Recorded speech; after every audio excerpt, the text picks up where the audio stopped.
Bandeko, l'été ya Kander, azana interdiction il y a 10 ans. Akoroni ata potote. Bandeko, tolobela visa ya bato mosusu. Mais l'été ya Kanda, rien. Ye moko pa ye bien. Mbote ba papa, ba mama, bandeko. Mbote barando na barandonete. Mbote batoyo balingaka rando na ba oyo balingaka rando te. Mbote ba jeune garçon na ba jeune fille. Mbote bana mike na ba bébé. Mbote ba Sainte Anoirite, Sainte Thérèse, Sainte Ingrid Kabongo. Du 1er mai 2024 jusqu'à le 1er octobre 2024, osombi kabelo, okeko bongisa kabelo, okatisi suki, okangisi suki, osombi ba accessoires, osombi ba produits de beauté, osombi ba crème, na kombo ya Papa Robolide, okozwa réduction totale chez Olga Kabelo, chez Olga Kabelo, number 1. Bandeko, l'été ya Kanda, abwaki ngunda. Bakangi ye, abeti 2 mois na détention, barefule ye. Ken Piana, bakangaki ye, batiaki esika moko na l'été ya Kanda. Ken Piana asengi bango azonga. Ye ngunda akobwaka te, yayaki po azonga. Alakisi biloko tu, me bo baboyi kokotisa ye, ba explique ba raison, ba promettre ye turu akoya sokwa ye akokota. Donc Ken Piana interdiction ezalaki te. Ba clercir ye eloko nini esali mobulu po bazala na ye wana. Ken Piana pa discuté te, aza d'accord na bango, alobi na bango fo azonga po mosala na ye ekokufa pamba. Batali biloko nini internet, batali aza na entreprise na ye fonctionnaka, batali to. Lite ya Kanda atikala wana. Ken Piana pe bakutana na lite ya Kanda na détention. Alors lite ya Kanda azonga volontairement te. Barefula ye. Donc, lokola barefula ye. Po lite ya Kanda ayakokota na Schengen na visa normal. En tout cas, bakotala interdiction ya Belgique. Po na Belgique, tango barefule obongo, bapesaka interdiction il y a 10 ans. Donc, soki lite ya Kanda, azana ba papier wana alakisa bino. Azana ba papier bakoma na flamand. Donc, soki atindi yango atiata na internet, awa na poto toko traduire, makambo bakomi kuna na flamand toyebisa ye. Donc, lite ya Kanda, tango aza na interdiction na Belgique. Donc, aza pe na interdiction ya visa Schengen. akokozwa visa ya France me Schengen te to akokozwa visa modele bazwaki Espagne kaka na Espagne territoire mosusu te ba visa ekoma modele ebele mpo oyo ye eza légal interdiction légale nakolobela Zeki Ndingu te nakolobela Virginie Manganga te nakolobela Mark House te nakolobela pe Ilunga te bango bana interdiction te awawa na Schengen to na pays moko ya Schengen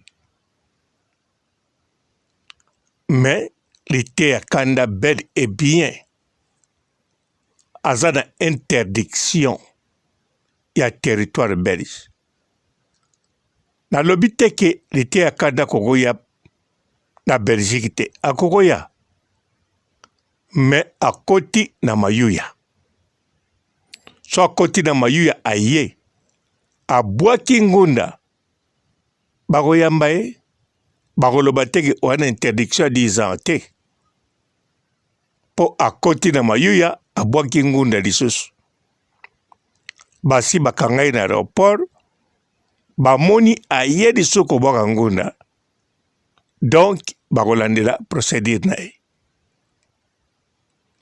interdiction ekozouer rôle moko te me kasi bapesa ye mbata atuka fo azwa kaka modele azwaki Espagne donc mpo na lite ya kanda fo bameka kozwila ye kaka bavisa individuel donc ya bapays wana pays moko oyo ekolingi epesa ye lokola Espagne turu aboyi bakokende na Portugal akokopesa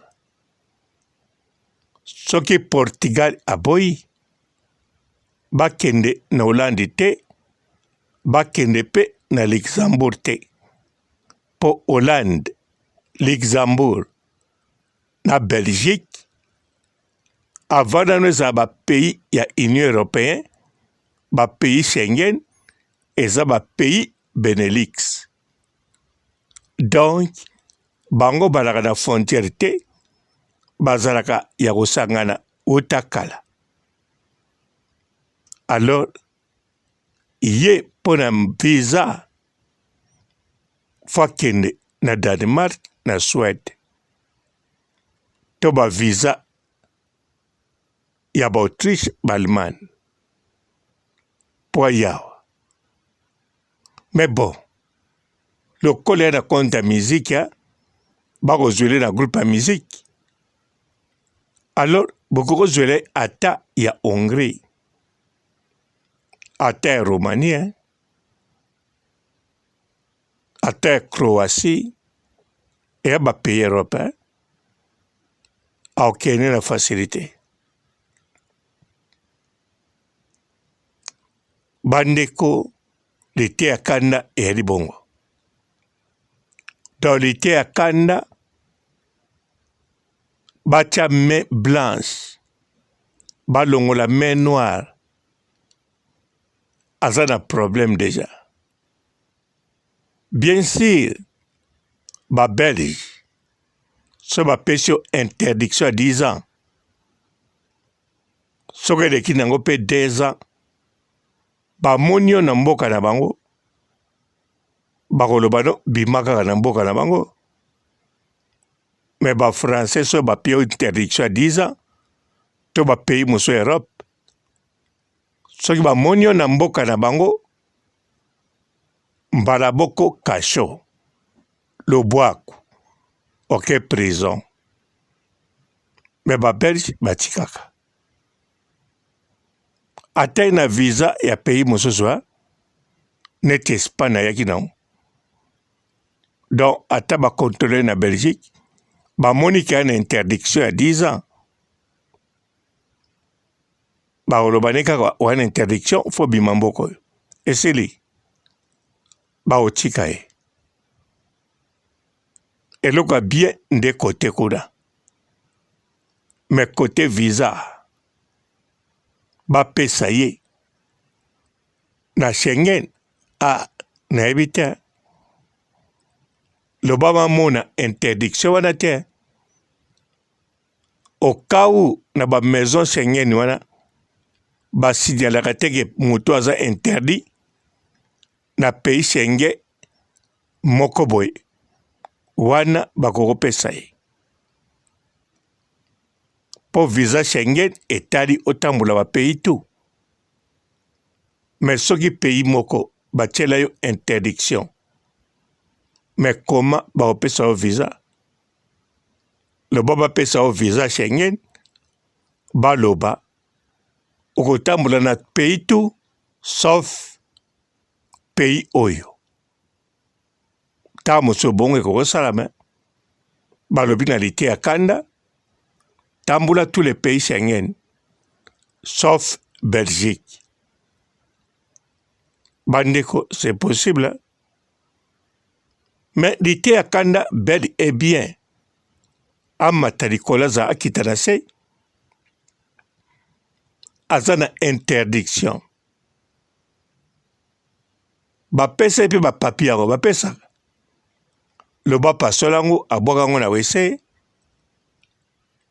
to amema yango to amona ntina komema yango te ekokobakise na kasho surtout loka bakoma yango na flamand seka pasola yango abwaka yango mpo ntango bakozongisa ye akobanga aza kobanga batia ye na kasho donc ala mpe na kobanga ntango akolela nazongi lisusu na mboka oyo aza kobanga susu aner mais gloire à Dieu à partir ya aéroport na kolela ne wana na bato babengi lite ya kanda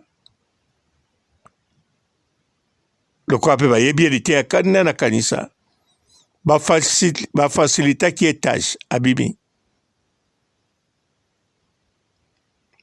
epuis aye kozwa mapamboli babamba vrai lard na mama di mama epuis aye kozwa chance mosala na ye mpe emati niveau lelo mpe yali oyo yali mais interdiction bel et bien ezali donc ntango bozosala makambo ya bavisa lite ya kanda bobosanaka te ata ndenge bozoporte baplainte to bozoinforme bato soki botie komba lite ya kanda boyebaka ke azali na interdiction donc eya kutu na ntina mpenza te botiaka kombo na ye loba bokokotuna bayebisa bino ntina nini lite ya kanda bapie visa te bango mpe bakoloba te bakoloba te ke aya na interdiction na Belgique wana bakoloba ngo te botunanga pourquoi nayebi te makambo ebele balobaka te eyala makambo bakoloba en bref me bakoloba ngo en détail te donc bakokende na détail te ke lite ya kanda bapesa ye bapapier aya na 10 ans interdiction ya Belgique makambo wana bakoloba te me bayebi yango baa nango na ordinateur surtout bokoma kotia baempreinte ndenge bolobaki bokoma kotia mosapi eske bamindele oyo bakendeka Afrique na baambasade na bino mpe batiaka misapi ya rien fo batiaka mpe misapi ya mpo bango wana tozomona bakangi na police congolais bakangi batunisien batekaka bombeno bakangi batunisien na Brazzaville na Pont Noir na cadavre mwana mwasi na congélateur bamisu bakangi bango na bamikwa humain na kata ba congélateur. Donc bata bongo fo batiaka misapi nayebi te me nde lite ya kanda bandeko makambo eza bongo tomata likolo tokita na se lite ya kanda en interdiction. Il y a 10 ans, nalobi 5 ans et 10 ans. Ta mosu pays moko yebaka te. Po nalobi bapesaka bapapi yango mingi. Bakoma na français te. Na flamand. Eza pete ke o kote mosusu bakomi na français, kote mosusu na flamand te. Bakomi ka na flamand. Pe lite ya kanda signé. Loko signature kota makambo esili. Bon, na informé bino. Ciao. Du 1er mai 2024 jusqu'à le 1er octobre 2024, osombi kabelo, okeko bongisa kabelo, okatisi suki, okangisi suki, osombi baccessoire, osombi ba produit de beauté, osombi ba crème, na kombo ya Papa Robolide, okozwa réduction totale chez Olga Kabelo, chez Olga Kabelo, number 1. Bonjour fidèles internautes de www.elengiakomba TV. Bonjour, bonsoir, balandi nyonso ya Elengi ya Komba, Congolaise TV. Belé partout dans le monde, partout où vous êtes, partout où vous êtes, Elengi ya Komba TV vraiment. Bonjour, bonsoir, na abonné ba nyonso ya Elengi ya Komba Congolais TV. Bonjour à mon boss, on a appelé ça vraiment un pandi. Bonjour à mon boss, JP Kiama. Je salue mon boss Balobi, boss de boss Babi, JP Kiama. Bonjour à Elengi ya Komba Congolais TV vraiment. Ramon Zana, chaîne de chaque topo, il y a boss de JP Kiama, et boss de boss yani a danger. Donc Maxime Tolo la zaki. Ya boss na biso JP Kiama, nzambe na ngai. Ba boss bazali ba boss bazali. JP Kiama, le boss des boss. Napesi d'abord bonjour, te ba mbote belé na mo boss JP Kiama, on a koza ngisaote. Donc na ko lekati sana, napesa mo boss JP Kiama, boss des boss. Bonjour fidèles internautes de www.elengiakomba TV. Bonjour, bonsoir, balandi nyonso ya Elengi ya Komba, Congolaise TV. Belé partout dans le monde, partout où vous êtes, partout où vous êtes, Elengi ya Komba TV vraiment. Bonjour, bonsoir, na abonné ba nyonso ya Elengi ya Komba Congolais TV. Bonjour à mon boss, on a appelé ça vraiment un pandi. Bonjour à mon boss, JP Kiama. Je salue mon boss Balobi, boss de boss Babi, JP Kiama. Bonjour à Elengi ya Komba Congolais TV vraiment. Ramon Zana, chaîne de chaque topo, il y a boss de JP Kiama, et boss de boss yani a danger. Donc Maxime Tolo la zaki. Ya boss na biso JP Kiama, nzambe na ngai. Ba boss bazali ba boss bazali. JP Kiama, le boss des boss. Napesi d'abord bonjour, te ba mbote belé na mo boss JP Kiama, on a koza ngisaote. Donc na ko lekati sana, napesa mo boss JP Kiama, boss des boss. Belé partout dans le monde, partout où vous êtes, partout où vous êtes, Elengi ya Komba TV vraiment. Bonjour, bonsoir, na abonné ba nyonso ya Elengi ya Komba Congolais TV. Bonjour à mon boss, on a appelé ça vraiment un pandi. Bonjour à mon boss, JP Kiama. Je salue mon boss Balobi, boss de boss Babi, JP Kiama. Bonjour, na kelenge ya combat, Congolais TV, vraiment, maman la zana, chaîne de chaque kitoko, ya boss na JP Kiama, ta ay boss de boss, ya ni ya danger, donc ba ça dans la zaki. Ya boss na biso JP Kiama, nzambe na ngai, ba boss bazali ba boss bazali. JP Kiama, le boss des boss. Napesi d'abord bonjour te ba mbote belé na mo boss JP Kiama wana na kozangisa ote donc na ko lekate sana napesa mo boss JP Kiama boss des boss.